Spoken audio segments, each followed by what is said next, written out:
تا دێت تاوانەکان بەهۆی خراپ بەکارهێنانی تۆڕە کۆمەڵایەتیەکان پەرەدەسەنن.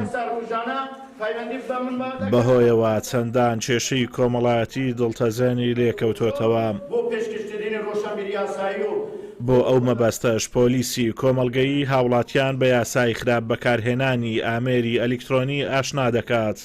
داوایان لێ دەکات لە ئەگەری بوونی کێشەیەک خێرا پەیوەندی بەوانەوە بکەن بۆ ئەوەی لە زووترین کات چارەسەری گرفتەکانیان بۆ بکەن. زۆربەی ئەوانە کە مادەی هوشبەر بەکاردێنن، ئەوانەیە کە مادەی کەهولی بەکاردێنن، ئەوانەیە کە قماربازن پێویستیان بە پارێکی زوورە بەڵام بەدەستیان ناگەن. باشترین شێوەی دزیکردنیان پەیدا کردووە لەناو تۆڕە کۆمەڵایەتیەکان.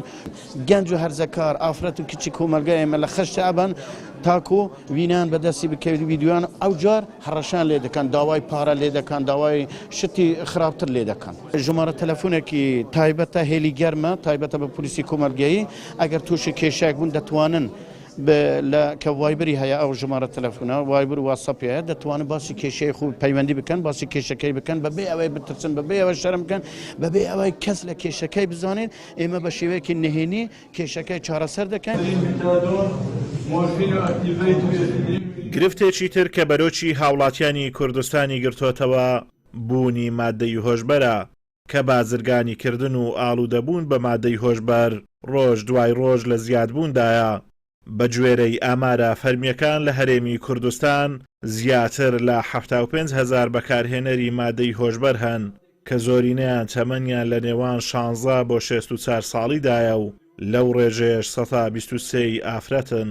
ڕخساندنی دەرفەتی کار بۆ گەنجان چونکە زۆر جار بێکاری و نەبوونی سەرچاوایدا هات ڕەنگە خەڵک بەرە و خراپە ئاراستە بکە، بەڵام هەبوونی سمینارات و خولات و دەورات لەو شێوانە ئەتوانن ڕێژەکە کەمکەنەوە و بتوانن بەهام بربەچی ئەو شانە بکەن.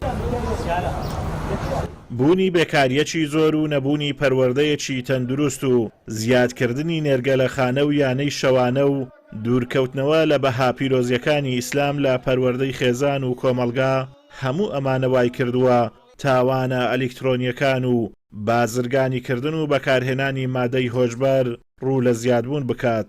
ئەمەش سەرنجامێکی ترسناچی دەبێت بۆ کۆمەلگەی کوردی و بەرە و دارمانی دەبات.